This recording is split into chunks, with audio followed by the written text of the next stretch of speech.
है 90 डेज में इलेक्शन हो और election free, fair and transparent हो। उस रिक्वेस्ट को, सुप्रीम कोर्ट को ऑर्डर्स को, उस मैंडेट को दबाया गया। बड़ा अरसा हो गया, फाइनली सुप्रीम कोर्ट के इंटरवेंशन से एक तारीख तय हो गई 8 फरवरी की। उसके साथ ये भी कहा गया था, आपको याद होगा, नवंबर में हमारी मीटिंग हुई थी इलेक्शन कमीशन के साथ। कोड ऑफ कंडक्ट वज़ा करते हुए इलेक्शन कमीशन ने यकीन दहानी करवाई थी कि हम सारे पॉलिटिकल पार्टीज़ को लेवल प्लेइंग फील्ड देंगे। उस सिलसिले में जब हमने मीटिंग की नवंबर में, तो हमें यकीन दिलाया गया कि आपको भी लेवल प्लेइंग फील्ड मिलेगी। लेकिन आप लोगों ने देखा, सबसे पहले हमसे बल्ला लिया गया, कोशिश की गई, पूरी लीडरशिप जेलों में, पूरी लीडरशिप के ख़िलाफ़ केसेस, सारे केसेस फेक, बोगस, और एक केस में अदालत बेल दे दे तो फिर आपको अंदर रखे। आपको मालूम है, सारी स्ट्रगल के बावजूद खान साहब का पैगाम जेल से आवाम के पास पहुंचा रहा और खान साहब का यही एक पैगाम रहा कि हमें ग़ुलामी नामंजूर है और हम अपना स्ट्रगल इलेक्शन के लिए कंटिन्यू रखेंगे, अवाम के हकूक़ों के लिए जदोजहद जारी रखेंगे। फाइनली इलेक्शन हो गए 8 तारीख को। अल्हम्दुलिल्लाह इलेक्शन पीसफुल हुए और ख़ान साहब की कॉल पे ज़्यादा तादाद में लोगों ने लब्बैक कहा और पीसफुल तरीके से हक़ राय दही इस्तेमाल की। इलेक्शन के बाद ये इलेक्शन कमीशन की आईनी कानूनी ज़िम्मेदारी है कि वो इलेक्शन वज़ा करते वक्त सारे प्रोसीजर को मद्देनज़र रखते हुए सुबह 2 बजे तक सारे रिज़ल्ट डिक्लेयर करे। ये कानून का तकाज़ा है। अगर 2 बजे तक किसी सूरत रिज़ल्ट ना डिक्लेयर हो सकता हो तो उसकी रीज़न दिए जाए बाय द आरओज़। और साथ ही साथ ये भी कानून में लिखा है कि जो प्रिजाइडिंग अफसर इस रिज़ल्ट को डिले करे वो रीज़न्स भी देंगे। और अगर सुबह 10 बजे तक ये सारा प्रोसेस हर सूरत मुकम्मल होना चाहिए। इसमें कोई दो राय नहीं कि न सिर्फ ये कि सटल ज़रिया में, बल्कि हर जगह पाकिस्तान में इलेक्शन डिले के शिकार हुए थे। प्रोसेस 5 बजे ख़त्म हो गया था। इस मरतबा पोलिंग के टाइम में इजाफा नहीं किया गया था, लेकिन आपने देखा कि रात 12 बजे तक भी मैक्सिमम अगर रिज़ल्ट आए थे तो वो 10% से कम पे इलेक्शन रिज़ल्ट चल रहे थे। फाइनली जो रिज़ल्ट आपके सामने आए इलेक्शन कमीशन की तरफ से, कोशिश की गई, दानिस्ता तौर पे कोशिश की गई। इलेक्शन कमीशन अपने आईनी और क़ानूनी ज़िम्मेदारी में पहले भी नाकाम हो चुका था, लेकिन वो आखिरी ज़िम्मेदारी जो इलेक्शन कमीशन की थी कि वो कंपाइलेशन भी एक ट्रांसपेरेंट तरीके से हो, और जब इलेक्शन की टैली हो रहा हो, कंपाइलेशन हो रहा हो, इन्हें प्रिजाइडिंग अफसरों की वज़ा करदा फॉर्म 45 जब रिटर्निंग अफसर के सामने आए और उससे फॉर्म 47 बनता हो, तो कानून ये कहता है कि उस वक्त सेक्शन 92 के मुताबिक कंटेस्टिंग कैंडिडेट या उसका इलेक्शन एजेंट या अथराइज ऑब्जर्वर मौजूद होगा तो कंपाइलेशन होगी। इन 3 बंदों में से किसी एक को बाहर नहीं रखा जा सकता।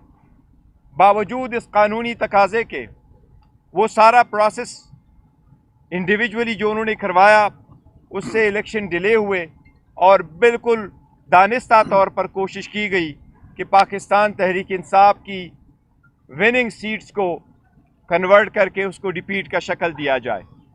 अभी जो फाइनल रिज़ल्ट आपके सामने हैं, मैं उनमें से आपको कुछ फिगर बता रहा हूँ। सबसे पहले ये है कि जितने सीट इलेक्शन कमीशन ने एक्सेप्ट किए हैं, हम आपको काफ़ी दावे वसूख के साथ कहते हैं, इस वक्त अल्हम्दुलिल्लाह पाकिस्तान तहरीक इंसाफ के पास 170 सीटों की बरतरी हासिल हो चुकी है। इन 170 सीटों में कौमी असम्बली, इन 170 सीटों में से 94 सीटें वही हैं जो इलेक्शन कमीशन एडमिट कर रहा है। उन कमीशन ने फॉर्म 47 इशू किए हुए हैं। इसमें 22 सीटें ऐसी हैं जिसमें से 3 इस्लामाबाद की है, 4 सिंध की और बाकी सीटें पंजाब की है।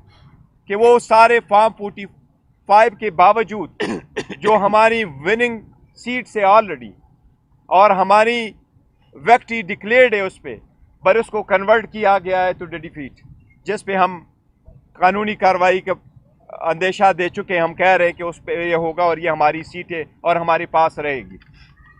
इसके साथ साथ टोटल बाकी सीटें पंजाब में हैं। KPK के 45 सीट्स में से पाकिस्तान तहरीक इंसाफ अल्हम्दुलिल्लाह 39 सीटें जीत चुकी है। ये किसी भी हिस्ट्री में, पाकिस्तान की हिस्ट्री में ये फर्स्ट टाइम है कि कोई पार्टी नेशनल असम्बली की इतनी सीटें KPK से जीत चुकी है। इसके साथ साथ KPK में प्रेफरेंशियल सीटों में से हमारे पास अल्हम्दुलिल्लाह KPK में 2/3 मेजॉरिटी आ चुकी है। इसी तरह पंजाब में हम मेजॉरिटी में जा रहे हैं। इसलिए आप सब लोगों के सामने मैं आपके पास कुछ गुजारिशात करूँगा। सबसे पहले ये कि मैं कौम को मुबारकबाद देता हूँ। खान साहब की तरफ से उनके इंस्ट्रक्शन के मुताबिक पूरी कौम को आज इस फतह पे मैं मुबारकबाद देता हूँ और इसका हम रखते हैं ग़ुलामी नामंजूर के नाम। इस फतह को हम कर देते हैं, ग़ुलामी नामंजूर को लोगों ने रिजेक्ट कर दिया है। इसके साथ जितने हमारी सीटें, कल जो खुद साख्ता किस्म का प्राइम मिनिस्टर इलेक्ट आपको अपने आप को समझते हुए ऐलान किया गया, जिसके पास 50 सीटों की भी मेजॉरिटी नहीं है, कि हम हुकूमत बनाएंगे। हम समझते हैं ये डेमोक्रेसी के लिए कोई अच्छी खबर नहीं है जिस तरीके से उसने दी है। ऐसी स्टेटमेंट प्रीमेच्योर की हम मजम्मत करते हैं। उसके पास कोई मेजॉरिटी नहीं। मेजॉरिटी अगर है तो पाकिस्तान तहरीक इंसाफ के पास है। इंशाअल्लाह ताला पाकिस्तान तहरीक इंसाफ वफाक में हुकूमत बनने जाएगी। इंशाअल्लाह हम हुकूमत बनाएंगे। इसके साथ ही पाकिस्तान तहरीक इंसाफ KPK में हुकूमत बनाएगी और जो ही ये रिज़ल्ट नोटिफिकेशन क्लियर हो जाएगा 2 दिन में इंशाअल्लाह ताला हम अपनी कंसल्टेशन करेंगे, पार्टी फाइनल फैसला करेगी और इंशाअल्लाह ताला जो भी हम नॉमिनेट करेंगे वज़ीर आला के लिए इंशाअल्लाह ताला वो नाम हम आपको कम्युनिकेट करेंगे। इसके साथ साथ पंजाब में हम इंशाअल्लाह ताला हुकूमत बनाएंगे। अभी जो रिज़ल्ट आ रहे हैं हम बहुत करीब पहुंच चुके हैं मेजॉरिटी लेने में। 186 सीट की जो है हम आलमोस्ट करीब पहुंच चुके हैं पाकिस्तान तहरीक इंसाफ। 135 सीट आपके सामने हैं जो फाइनल हो चुके हैं हमारे विनिंग, और वो इलेक्शन कमीशन भी एक्सेप्ट कर रहा है। ये इंशाअल्लाह ताला पंजाब में हमें मेजॉरिटी मिल रही है, तो इंशाअल्लाह ताला ये फतह भी हम पंजाब के अवाम के नाम करते हैं और पंजाब को अवामी इंशाअल्लाह वज़ीर आला मिलने जा रहा है। इसके साथ मैं गुजारिश करता हूँ प्राइम इंस्टीट्यूशन से, मैं गुजारिश करता हूँ इलेक्शन कमीशन से, मैं गुजारिश करता हूँ पाकिस्तान की आला अदलिया से कि ये अवाम की आवाज़ है। जमहूरियत का हुस्न यही होता है कि सारे लोग पार्टिसिपेट करते हुए इलेक्शन में अपना हक़ राय दही इस्तेमाल करते हुए अपने नुमाइंदगान का इंतखाब करें और जो मेजॉरिटी में आए उसको उसकी मैंडेट को एक्सेप्ट किया जाए। मेरी सबसे दरख्वास्त है कि सारी प्रोसेस से आपने हमें अलग आउट किया था। प्रपोजर सेकेंडर रोके गए थे, नॉमिनेशन पेपर टेक्निकल बुनियादों पर रिजेक्ट हुए थे, कोशिश की गई हम बायकॉट की तरफ चले जाए। बॉयकॉट न करते हुए अवाम ने ग़ुलामी नामंजूर को एक्सेप्ट करते हुए अल्हम्दुलिल्लाह अपने आज़ादी और ख़ुद मुख्तारी के हक़ में अपने राय का इस्तेमाल किया हुआ है। इस वक्त मेरी सबसे दरख्वास्त है अवामी मैंडेट को, इस अवाम की आवाज़ को रिस्पेक्ट करे, इसको हर सूरत एक्सेप्ट करे। अवाम की आवाज़ को दबाना, अवाम की राय को मुस्तरद करना, किसी के लिए अपने मर्ज़ी की हुकूमत बनवाना, इकानमी बर्दाश्त नहीं कर सकेगी, इसकी जमहूरियत बर्दाश्त नहीं कर सकेगी। हमारी सबसे रिक्वेस्ट है, दरख्वास्त है कि अवाम के इस मैंडेट का एहतराम करते हुए पाकिस्तान तहरीक इंसाफ के लिए कोई रुकावट हायल ना की जाए, रिज़ल्ट जल्द से जल्द डिक्लेयर किया जाए। हम ये आईनी कानूनी तकाजा करते, मुतालबा करते कि प्रिजाइडिंग अफसरान के सामने सारी दुनिया की में होके कैमरे के सामने लोग हाथ के आज़ादाना तरीके से अपना वोट का इस्तेमाल किया। प्रिजाइडिंग अफसरान ने उनको काउंट करके फॉर्म 45 बनाया। कानून के मुताबिक फॉर्म 45 से फाइनल नतीजा अखज़ किया जाना होता है। हमारा इतना मुतालिबा है कि उसके मुताबिक आप नतीजा अखज़ करें। हमारे पास वो रिज़ल्ट आ चुके हैं। बराए मेहरबानी आज के दिन 12 बजे से पहले सारे रिज़ल्ट की कोशिश की जाए कि जो फॉर्म 45 से रिलेटेड फॉर्म 47 बनता है उसके मुताबिक प्रोविजनल रिज़ल्ट आता है। हमारी सबसे मुतालिबा जिनके मैंने नाम लिए कि मेहरबानी करके इस मैंडेट का एहतराम करते हुए नताइज का जल्द से जल्द आज 12 बजे से पहले सारे ऐलान किया जाए ताकि हम फ्यूचर की तरफ बढ़ सके। ये मेरी दरख्वास्त है। ये साथ कहता हूँ कि चूँकि आरओज़ ने ये दबा के रखा, ये डिले किया हुआ है, इसलिए खान साहब के इंस्ट्रक्शन के मुताबिक जिन इलाकों में आपके साथ हम शेयर करेंगे, जिन सीटों पे हमारे नताइजों को रोक के रखा गया है, वो प्रोसेस डिले किया गया है और दानिस्ता तौर पर मेजॉरिटी को कन्वर्ट की जा रही है हमारी विनिंग सीट को एक डिफीट की शक्ल देने के लिए। इसलिए कल हम इंशाअल्लाह ताला जिन इलाकों में वो रिज़ल्ट डिक्लेयर नहीं हुआ उन कंस्टिट्यूएंसी में उनके मुतालिका आरओ के दफ्तरों के सामने कल हम एहतजाज करेंगे। हमारा एहतजाज अलबत्ता पुरअमन होगा।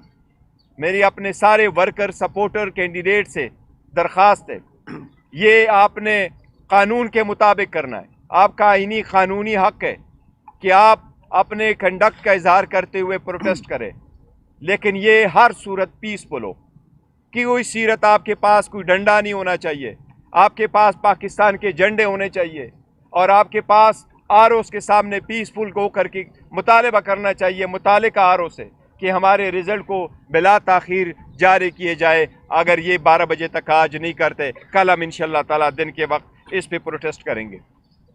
हम सब से दोबारा दरख्वास्त करते हैं कि पाकिस्तान तहरीक इंसाफ को अपनी हुकूमत बनाने दें। हम इंशाअल्लाह ताला हुकूमत बनाएंगे। मेजॉरिटी हमारे पास KPK में आ चुकी है, वो वाज़ेह है, 2/3 है। इंशाअल्लाह 180 के करीब हम पहुंच चुके हैं पंजाब में भी हुकूमत बनाएंगे और इंशाअल्लाह ताला ये फर्स्ट टाइम होगा कि अवाम ने लीडरशिप के जेलों में होते हुए पाकिस्तान की अवाम का हम तहे दिल से मशकूर है कि उन्होंने खान साहब की आवाज़ पे लब्बे कहते हुए ये किया है। इंशाअल्लाह ताला खान साहब भी इंशाअल्लाह जल्द उनके सामने होगा, इंशाअल्लाह ताला बाहर होगा। एक पॉइंट नो सिट डाउन बैठिए आप बात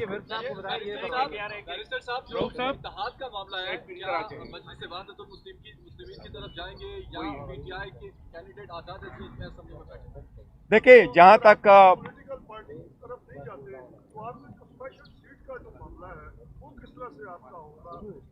देखिए जहाँ तक वहदतुल मुस्लिमीन की बात है, उनके साथ हमारा था कि मजहबी जुमात होने के नाते हमने उनसे ये कमिट किया था कि उनके कुछ लीडर अगर इलेक्शन लड़ेंगे तो हम उनको कंटेस्ट नहीं करेंगे और हमारे कैंडिडेट उनके मुकाबले में नहीं होंगे। तो वो हमें सपोर्ट करते हैं, वो सीटें हमारी हैं, उनकी सीट भी हमारी है, हमारी सीट भी उन्हीं की है।